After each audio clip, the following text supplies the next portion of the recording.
bringing it in because this is emotionally stressful as hell. I'll bring it in. It's emotionally stressful as hell. What we're talking about is Game of Thrones Season 8, Episode 3, 70. That's the name of the episode. 70. What does that even mean? I don't even know what that means, yo. Still digesting it. It's 11 o'clock, y'all. Yeah. We're like emotionally. I wonder if it means that 70 people died. Maybe. It looks a lot more than 70. 70,000 maybe? Well, I mean, it could, well, yeah. There was a lot of people. There was a lot of Way people. more than 70. So we haven't really unpacked what 70 means, but what happened was epic. It was on like level 70,000 for me, at least. It was crazy. The episode starts out as it ended with the impending battle at Winterfell. The Night King is coming, and he cometh. Yes. Brace yourself for the spoilers because they are abound. Yeah. In case you didn't know. Should we start out by just explaining the episode, or should we start out with spoilers and just go into it? Let me just say, stop now if you haven't watched it. Okay. Turn it off. Subscribe first, then turn it off. Yes. Subscribe, turn it off. Check out the other reviews. So there it is. Spoilers ahead. All right, let's go for it. All right. Marianne, go. Lord. You know, at first it starts off kind of slow because what you're seeing is, you know, sort of the emotional the preparation. It did. It was like eerily quiet. It was like it was too quiet.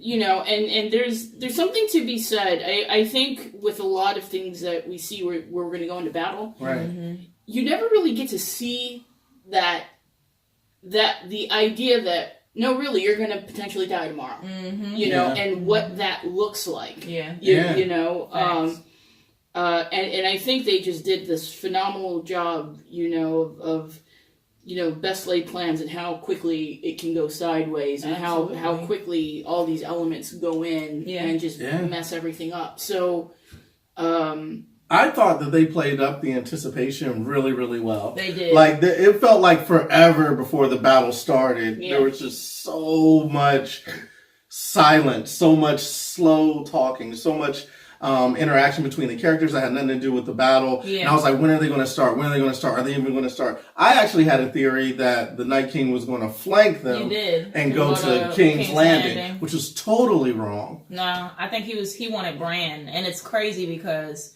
it goes to show just how like methodical and how much of a tactician the Night King really was. Right. And it was like a part of his consciousness was in all of the people whose lives he had resurrected, so to speak.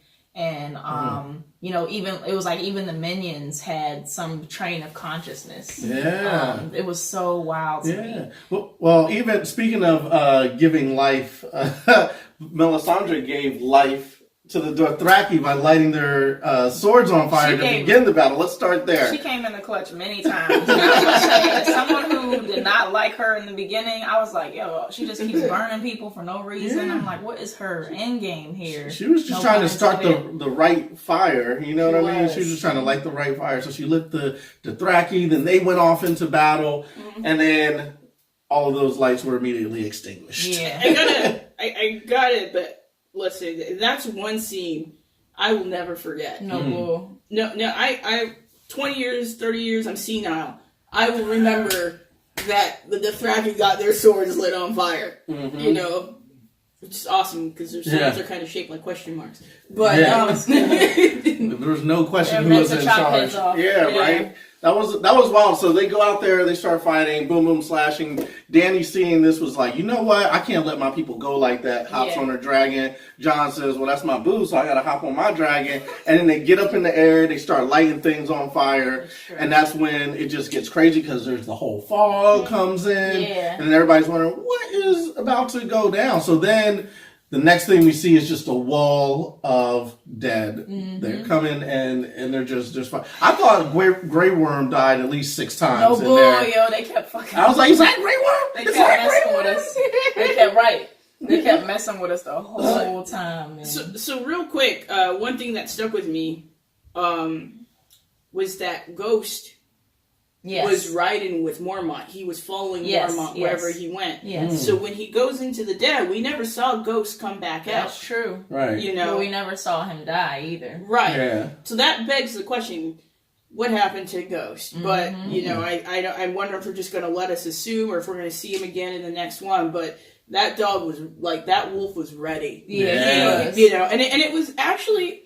There was something fitting about him charging in with Mormont. I don't know what it was. I don't know why. But that scene, for some reason, it just really stuck with me. Because he's always near wherever Jon Snow is. Yeah. You know? So, you know, we all know that this show is about a lot of symbolism. Right. You know? Right. So I wonder if, in a weird way, if he did die, would that be some sort of, like, symbolism of, like, less Stark, more Targaryen, or well, we didn't. Yeah, that could be it. Also, Jon did adopt a dragon, so he might have been a little jealous. Dogs get jealous sometimes. You know what I mean? Wolves might get jealous. It's like, oh, you got that big ass dragon. Well, what if I just was over here and I'm listening to Mormont now? What about that? Maybe that's what happened. I don't know. But anyways, we'll move on. Like, so from there, then all of a sudden, the castle begins to fall. They start retreating.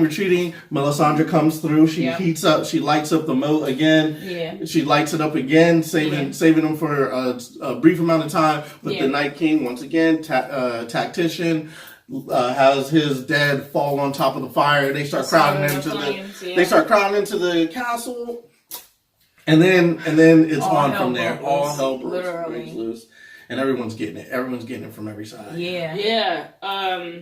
And it was a lot of build-up. Just the whole build-up of it all was masterfully done. It really.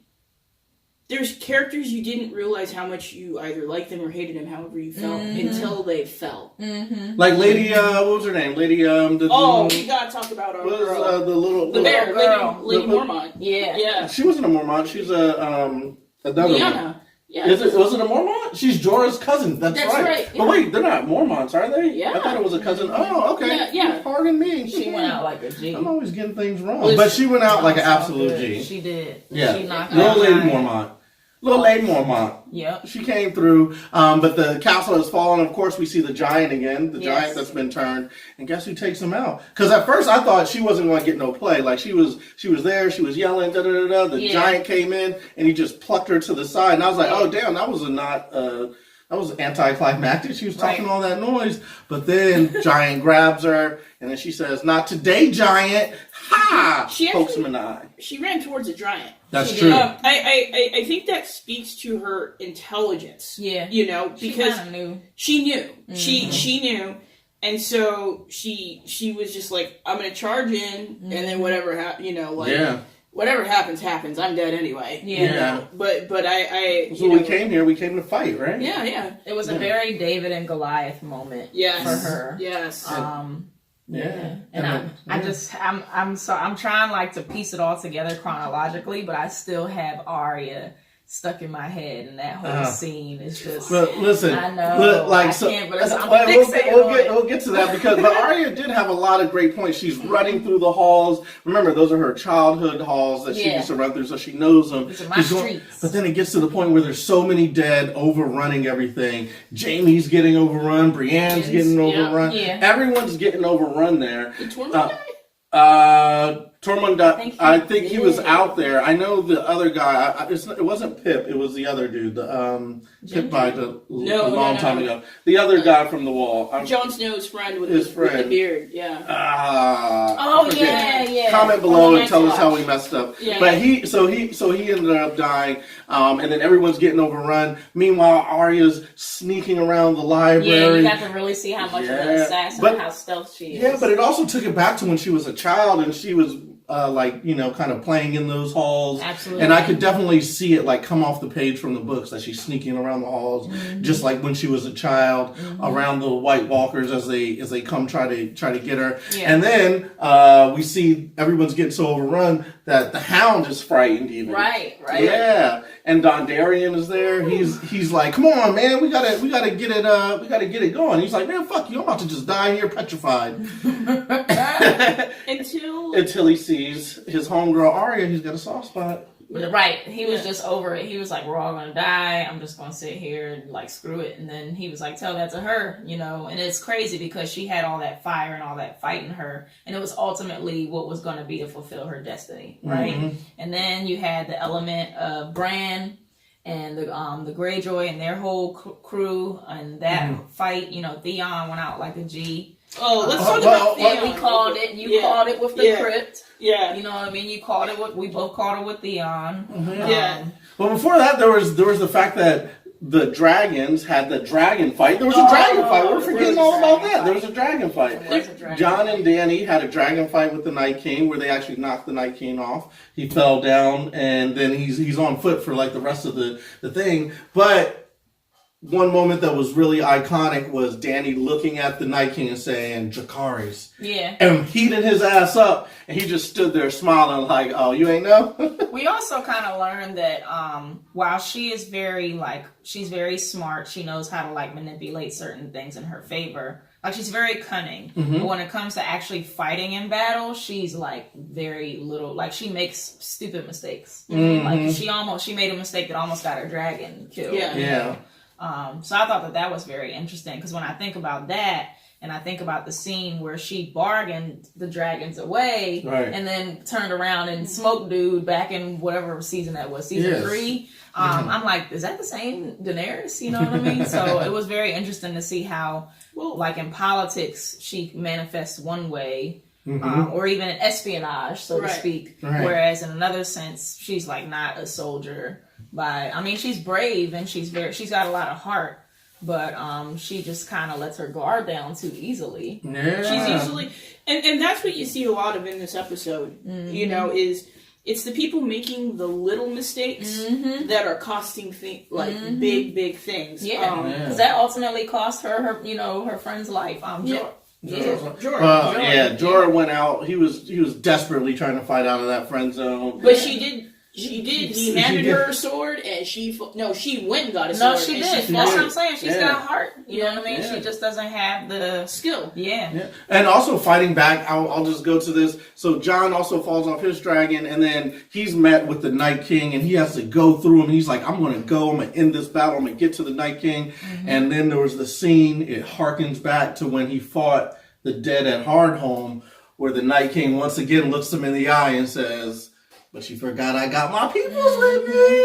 And then he started raising the dead, and all of a sudden Jon is faced again with the army between him and what he wants. Yeah. He's always facing the army by himself. Mm-hmm. And he's always getting just when you think Jon's about to be taken out, man. But I think that's the thing that was really interesting is that Jon, he lost a lot of... He's generally a smart fighter. Yeah. He wasn't a smart fighter in this. This is the first time, I think it has to be sort of noted that this is the first time where we see his sense go out the window. You know? And it's not because he's frightened, because he's seen it. He always knew what it was, you know?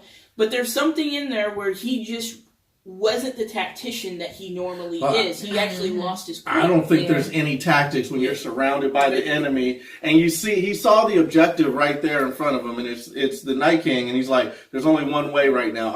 I see him right now. If I go straight ahead, maybe I'll be able to get to him and take him out, because if you kill the Night King, then everybody goes. And I think that was a big part of it too, is that people were just so overcome by fear and the fact that they were just straight overwhelmed, that it was hard for them to be on their A game, you know, because you're not fighting people, you're fighting. Yeah. But one person who was on their A game was Arya, like you were saying before, and then Melisandre, she gave her marching orders, like, hey, I'm here to let you know, you kill people, there's still one person you still gotta kill. Yeah, I love that all quote. At once. What was the quote? Hold on, wait, what was the quote? Before we get there, there's one little part we got to go back to the crypt really quick. Oh, yep, that's right. That's not jumping ahead. Right. Yeah, we blew right past the crypt. We did. So there's a couple of things. There's at least one or two things.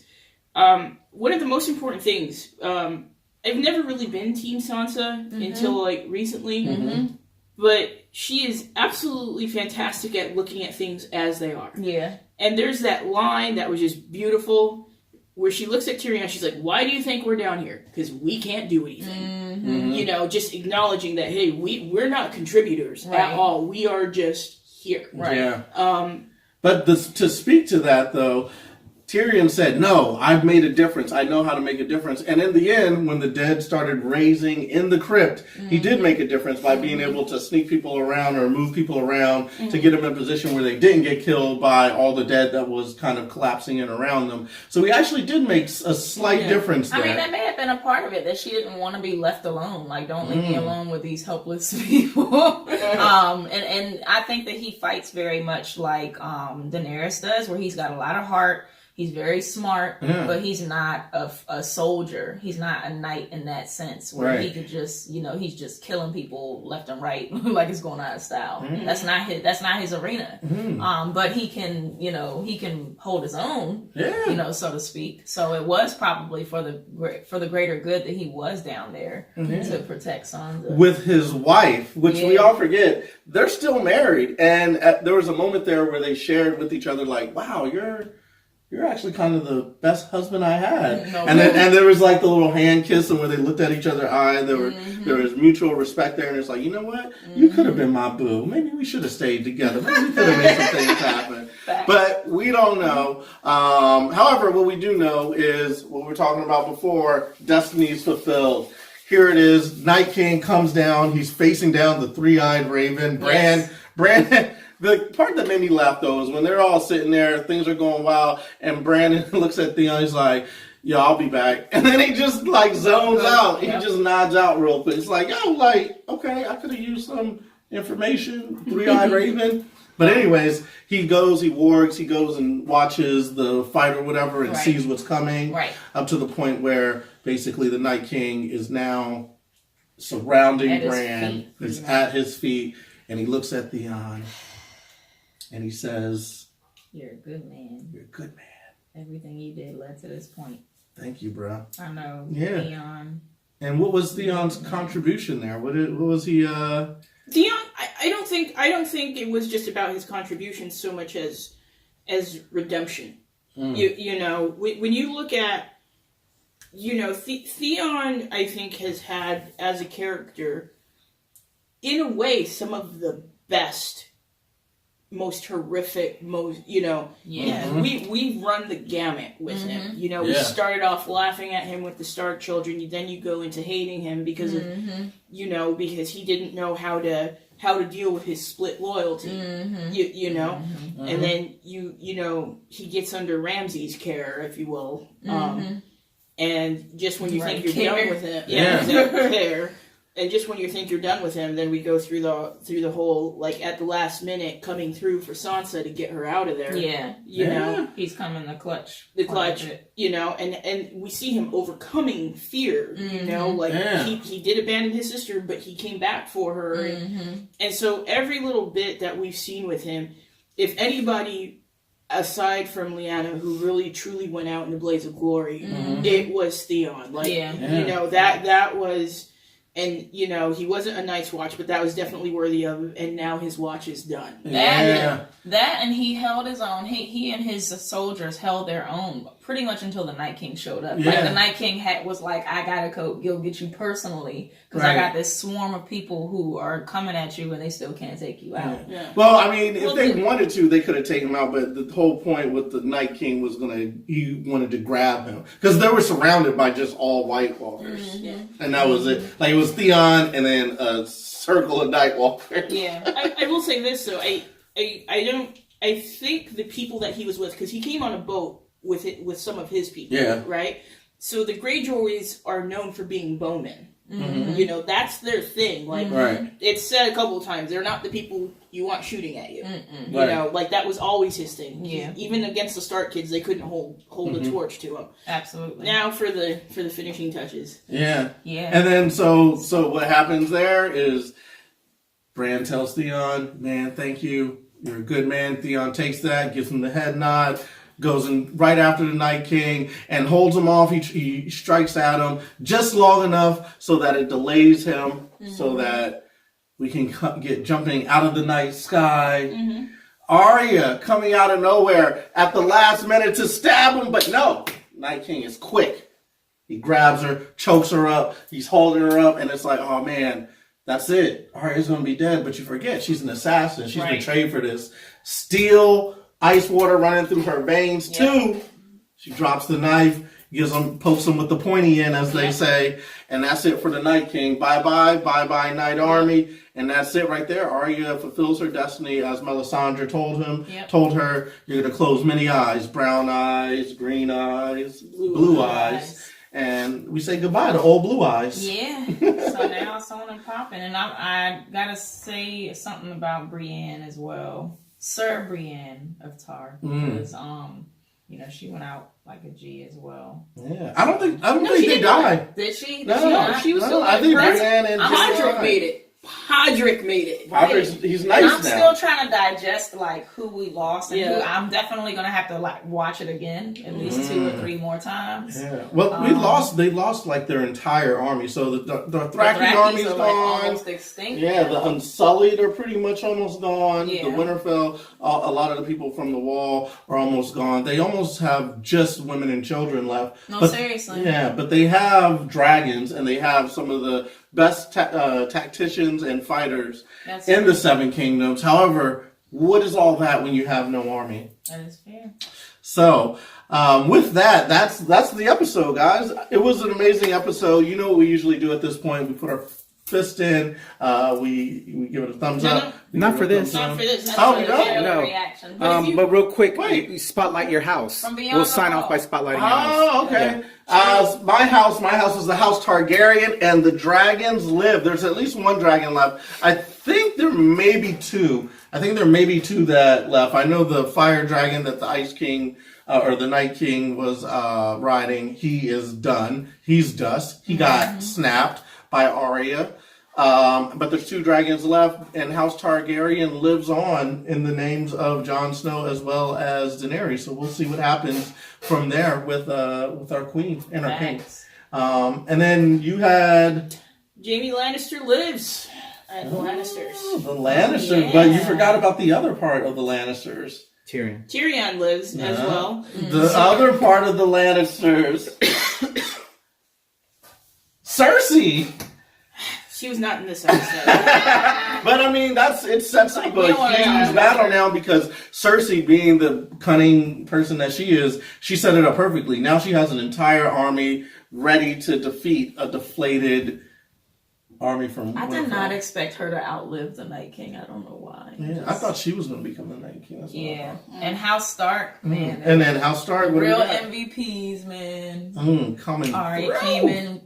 She got her hands, I'm so proud of her. And Ghost, we don't even know what happened to Ghost, even though he's not a Stark, but he is part of the Stark. What happens with Bran now? What does the 3-eyed Raven do now that he's not ducking and dodging the Night King? Well, I guess he's going to probably help be a tactician for the battle against the Lannister, against King's Landing. That's a great question, because I think that's one thing. We've all been so consumed with the Night King that we never stop to Now what? And then the power dynamics between Jon Snow and Dany as well. And because I'm thinking about Sansa, what about the North? One thing, though, that is true about Sansa and about the North, she was constantly thinking, after this, who leads? Because that's what Cersei's thinking. We can't let her win. And now, all of her thinking and planning will probably come into play. Now, where do your allegiances lie? Right. And that's one thing they mentioned to Jon is hey, just don't forget, we're still House Stark up in here. Right.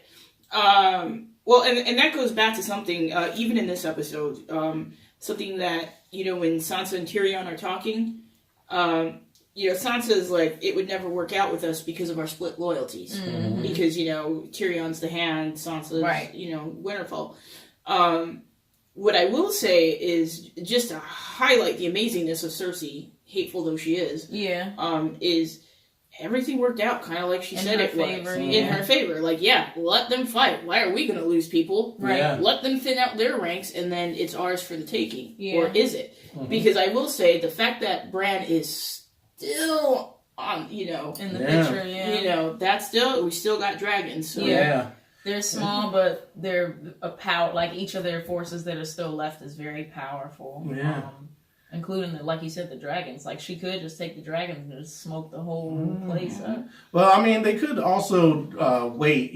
Pretend like, oh, this fight hasn't happened, and maybe like, create some more babies. True. Replenish their ranks. It's been 20 years. 20 years, and we just got finished fighting. Well, that is it for us. We're not going to wait 20 years. That is our review of Game of Thrones Season 8, Episode 3, 70. We still haven't figured out what 70 means. No. I think we're going to research it, probably look on the internet. You guys tell us. Why don't you guys comment down below, like, subscribe, do all those fun things. And then, that hour and a half. Exactly. That was a lot. A lot. It was slow build, but they gave us exactly what we wanted. I think people will be very much satiated. Mm-hmm. Absolutely. Send us your predictions down below. We want to see who do you think's going to make it, who's not going to make it. Yep. Yeah. I'm not going to make any predictions because I was really, really wrong. I was on the money. You were. Yeah, It's true. High five. Y'all listen to Marianne. Damn. How about for you Marianne's the brand of our... You give her one. Let's do it. We're having a little orgy of high fives here. Oh my God. Anyhow, for NRW and the Game of Thrones season recap, I am Glenn Lawrence, Level Up Comedy. CC the Geek. There you go. And Marianne Walker. Marianne Walker. All right, it's been fun, guys. Let's do it again next week. What do you say? Yes. Join Yes. Voice of joy. Dun, dun, dun,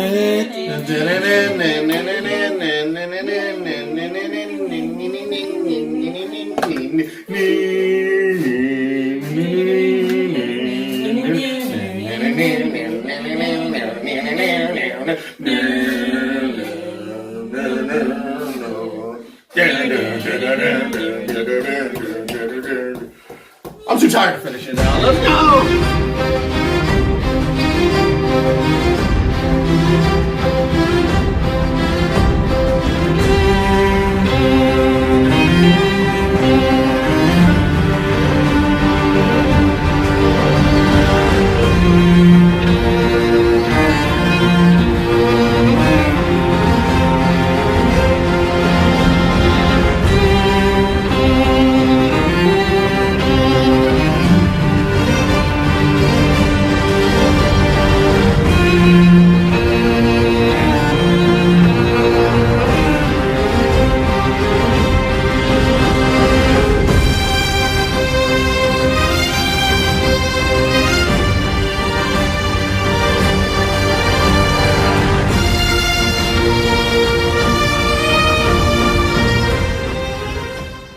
We are rolling on camera. Yeah. Action.